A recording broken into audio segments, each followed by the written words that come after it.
नमस्कार साथियों, कैसे हैं आप सभी। मैं विनय तिवारी एक बार फिर आप सभी के अपने परिवार में हार्दिक स्वागत करता हूं। आप सब लोग एक बार जल्दी से आ जाइए। आप सभी लोगों के लिए EMRS, पहली चीज तो सबके मन में ये सवाल आ रहा होगा, सर ये EMRS क्या है। तो पहले तो EMRS समझाऊंगा। दूसरा, उसके अंदर बेटा एक बहुत अच्छी अपॉर्चुनिटी, बहुत अच्छी पोस्ट है जिसका नाम है हॉस्टल वार्डन। 2025 के अंदर इसका जो नोटिफिकेशन है निकाला जा चुका है। इसके जो फॉर्म फिलिंग है वो स्टार्ट हो चुकी है। आप सब लोग इस फॉर्म को भर करके अपनी गवर्नमेंट जॉब, परमानेंट जॉब ले सकते हो और बेहतर तरीके से अपनी सारी चीजें कर पाओगे।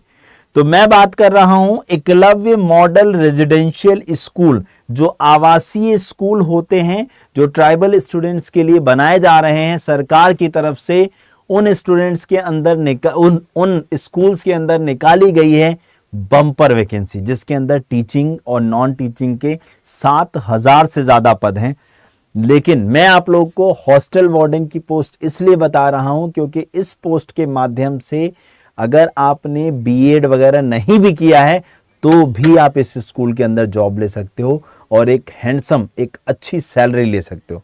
तो इस वैकेंसी का मैं सब कुछ आपको बताने वाला हूं कि इस वैकेंसी का क्या सिलेबस रहने वाला है, क्या एग्जाम का पैटर्न रहने वाला है, क्योंकि एग्जाम का पैटर्न बदल गया है। पहले एग्जाम का पैटर्न कुछ और था, अब एग्जाम का पैटर्न बदल गया है। क्या एज रहने वाली है, क्या क्वालिफिकेशन यानी क्या योग्यता रहेगी, क्या सैलरी मिलेगी आप लोग को, और सिलेक्शन का प्रोसेस, ये सब कुछ मैं आप लोग को कंप्लीट इंफॉर्मेशन, संपूर्ण जानकारी मैं आप लोग को इस वीडियो के अंदर देने वाला हूं अगले 10 मिनट के अंदर। तो सभी लोग इस वीडियो को शेयर जरूर कर देना बेटा, ताकि आपके सभी छोटे भाई बहनों को ये सारी जानकारी मिल सके। ठीक है, तो चलिए शुरुआत करते हैं बेटा। तो सबसे जरूरी बात कि आप लोग की जो फॉर्म फिलिंग है, आप लोग की जो रजिस्ट्रेशन स्टार्ट हुआ है वो 19 सितंबर 2025 से स्टार्ट हो गया है और फॉर्म को भरने की जो लास्ट डेट है वो 23 अक्टूबर तक है।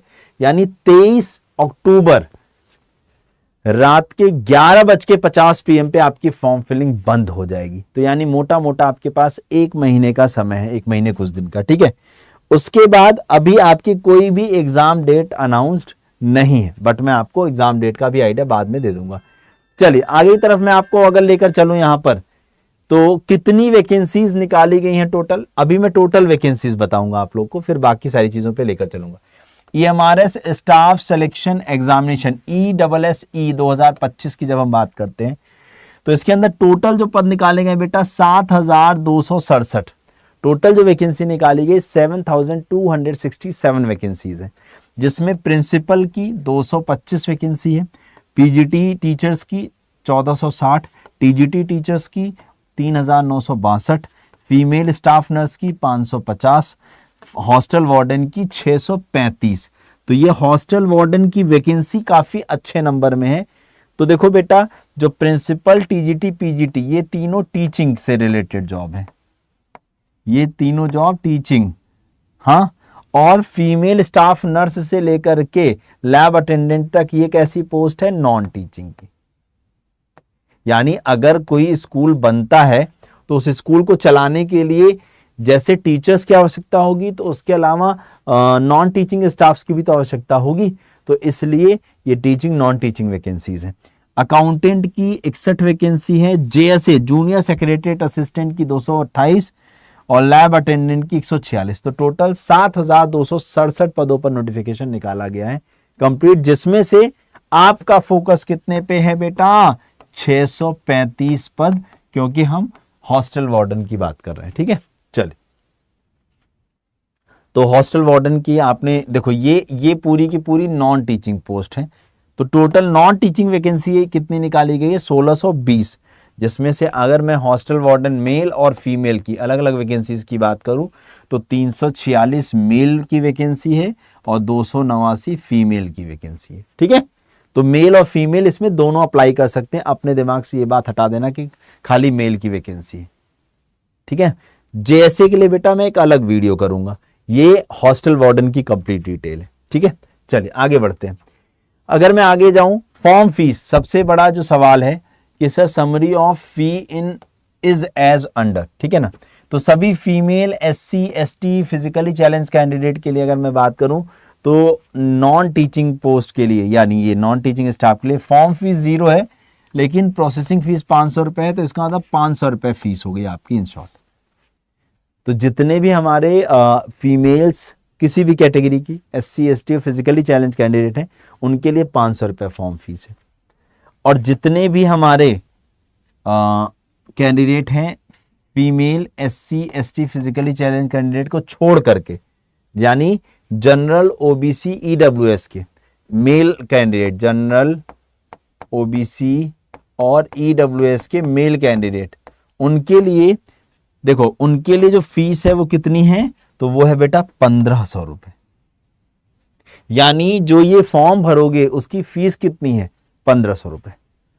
ठीक है, चलिए बाकी प्रिंसिपल की फीस है 2500 रुपए और TGT PGT की फीस है 2000 रुपए। फीस काफी ज्यादा है, मैं इस बात को कहूंगा कि फीस इन्होंने बहुत ज्यादा रखी, इतनी फीस तो नहीं रखनी चाहिए, गवर्नमेंट एग्जाम की प्रिपरेशन हो रही, 100 रुपए फीस होती है अमूमन। अब मुद्दा आता है कि सर सैलरी कितनी मिलेगी, तो हॉस्टल वार्डन मेल और फीमेल की जब हम सैलरी की बात करते हैं, किसकी बेटा, सैलरी की जब हम बात करते हैं तो इसकी जो सैलरी है वो लेवल 5 की है, जो कि 29,200 से लेके 92,300 रुपए के बीच में होगी। सैलरी काफी अच्छी है, 29,200 से लेके 92,300 रुपए के बीच में, यानी 60-70 हजार रुपए के बीच में आपकी सैलरी बनने वाली है। मतलब 60,000 रुपए तो कहीं नहीं गए, और ये 7th पे कमीशन के अकॉर्डिंग है। जब इसमें 8th पे कमीशन लागू हो जाएगा तो सैलरी और बढ़ जाएगी। ठीक है, ओके। उसके बाद देखो बेटा स्कीम ऑफ एग्जाम की जब हम बात करते हैं तो मोड ऑफ जो एग्जाम होगा वो OMR based pen paper exam होगा।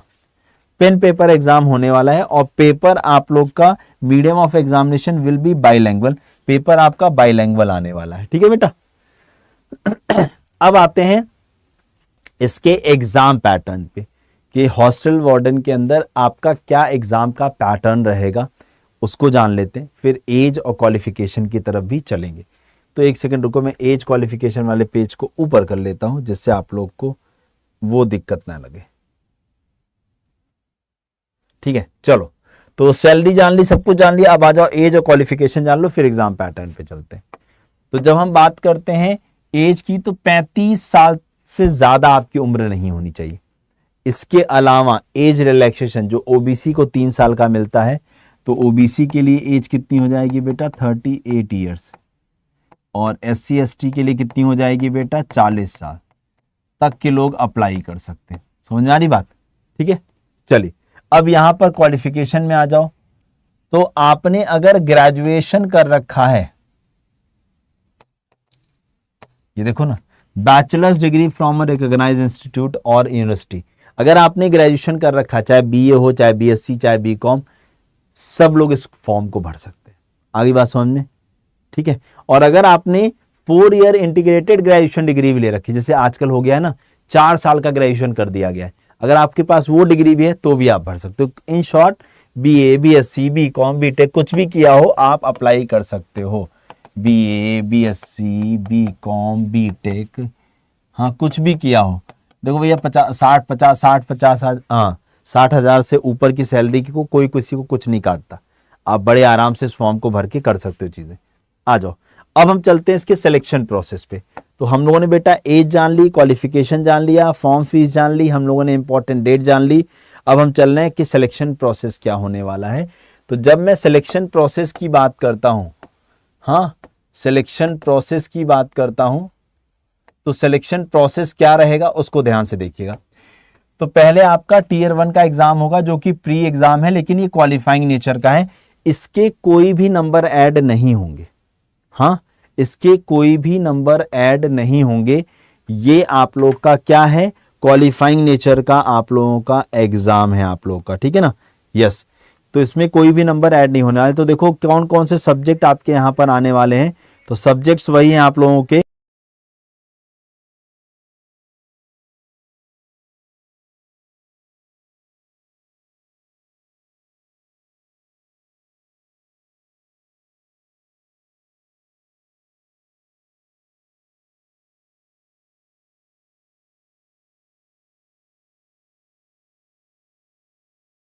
चलिए आई बात समझ में। ओके, अब यहां पर आ जाइए।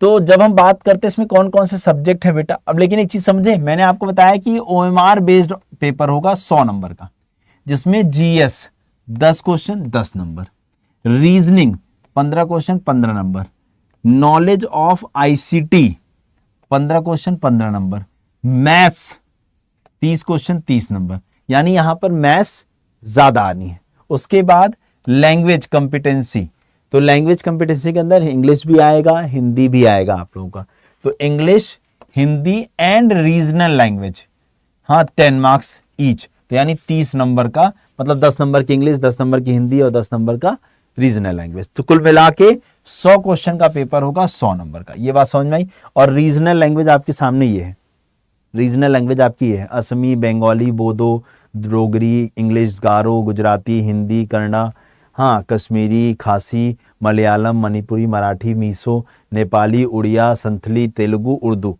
ये हैं आप लोग की, ठीक है। ग्रेजुएशन पास हैं तो भर पाएंगे।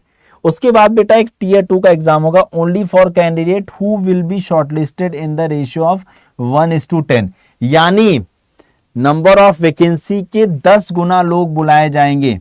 जैसे 685 वैकेंसी है, देखो ना कितनी है, 635 वैकेंसी है, तो टीयर 2 में बुलाए जाएंगे बेटा, टीयर 2 में बुलाए जाएंगे 6350, 6350 लोग बुलाए जाएंगे।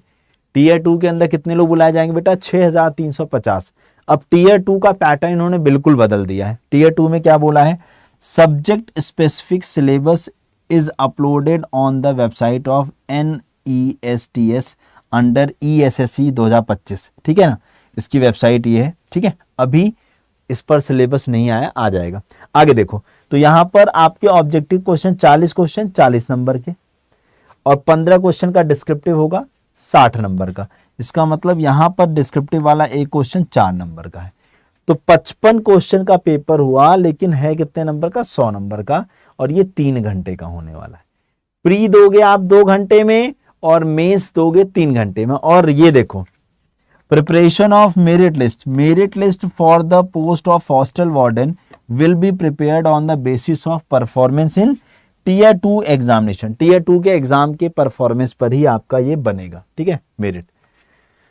उसके बाद अगर हम लोग मार्किंग स्कीम की बात करें तो 1 mark shall be awarded for every correct answer and 1/3 marks shall be deducted for every incorrect answer, मतलब नेगेटिव मार्किंग 1/3 है।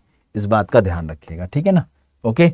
चलिए, अच्छा यहां पर एक और बात बोलिए, a common tier 1 test will be conducted for JSA and lab attendant, और उसके बाद similarly common tier 1 test will be conducted hostel warden and female staff nurse post, मतलब जो टीयर 1 का एग्जाम है फीमेल स्टाफ नर्स और hostel warden का एक साथ कंडक्ट होगा, ओके।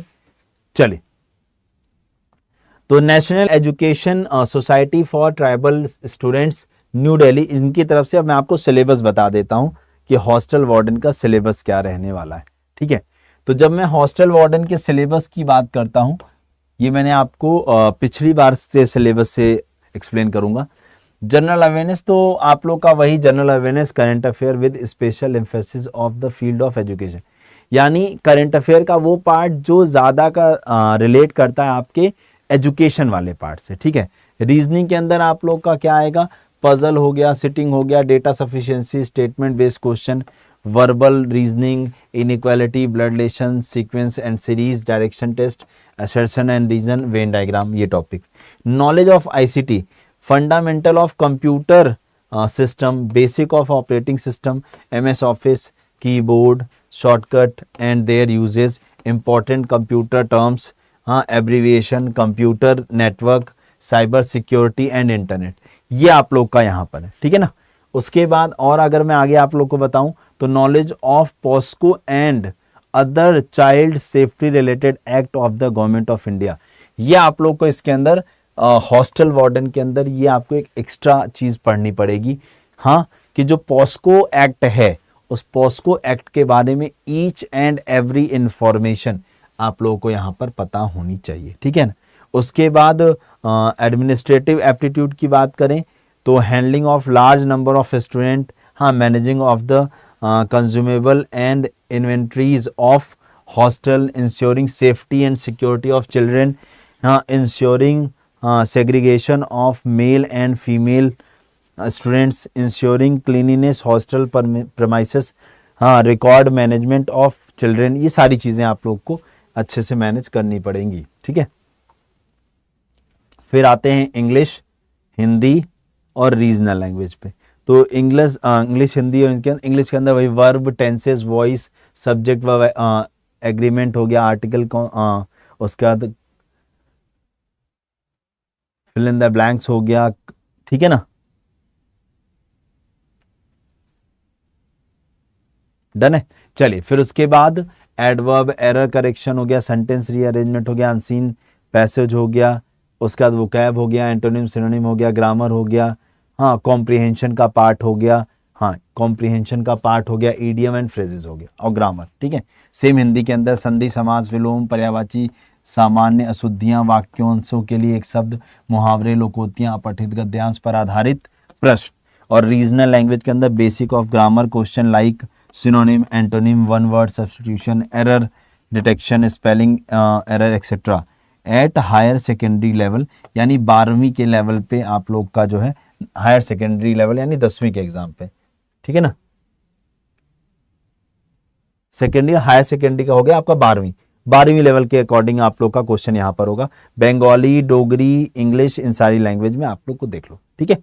चलिए अब आप लोग को देखो बेटा, जो आपके पास देखो अभी एग्जाम डेट नहीं है बट फॉर्म फिलिंग स्टार्ट है, तो अब आप लोग का सबसे पहला टारगेट होना चाहिए कि सर हम इस सिलेबस को अच्छे से पूरा कर लें। अगर हम सर इस सिलेबस को अच्छे से पूरा कर लेते हैं और उसके साथ साथ चूंकि ये प्रीवियस ईयर में भी एग्जाम हो चुका है, तो इसके PYQs अगर हम लगा लेते हैं सिलेबस पूरा करके, तो मैं डेफिनेटली कह सकता हूं कि आपके सिलेक्शन को कोई नहीं रोक सकता है, ठीक है ना। फॉर्म फिलिंग का एक वीडियो मैं अभी करूंगा बेटा दोपहर में 1:45 पे, फॉर्म कैसे फिल करें वो बताऊंगा आप लोग को। साथ ही साथ आप लोग को लगाने हैं बेटा मॉक टेस्ट,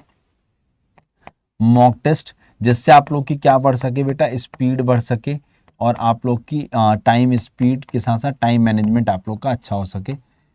क्योंकि देखो एग्जाम थोड़ा सा नया है, एग्जाम बिल्कुल बदल चुका है, तो आपको चीज़ों को समझना होगा, ठीक है। तो अगर आप लोग अच्छे से तैयारी करना चाहते हो बेटा, तो हम आपके लिए लेकर आ गए हैं गुरुकुल बैच। हम लोग आपके लिए लेकर आ गए हैं गुरुकुल EMRS हॉस्टल वार्डन का कंप्लीट बैच बेटा। इसके अंदर आप लोगों को रीजनिंग मैं पढ़ाने वाला हूँ, इसके अंदर आप लोगों को रीजनिंग मैं पढ़ाने वाला हूँ।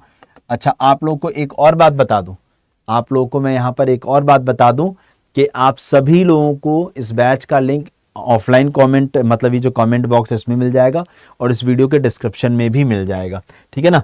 तो मैं आप लोग को बताता हूं देखो कि कैसे आप लोगों को करना है। और एक और चीज़, आप लोग मेरे टेलीग्राम ग्रुप में जुड़ जाइए सारे लोग, तो आप लोग को कोई भी अपडेट होगा तो मैं यहाँ पर प्रोवाइड कर दूंगा, ठीक है। और अगर आपको कुछ भी पूछना है, ask your doubt comment below, आप अपने डाउट्स को कमेंट कर सकते हैं। अब ये बैच कैसे मिलेगा सर ये बता दीजिए। तो इस बैच के लिए मैं आपको बताऊं बेटा, आपको गूगल क्रोम पे जाना है। जैसे आप गूगल क्रोम पहुंचोगे, यहाँ सिंपली चले जाना है अड्डा 24/7 की वेबसाइट पे।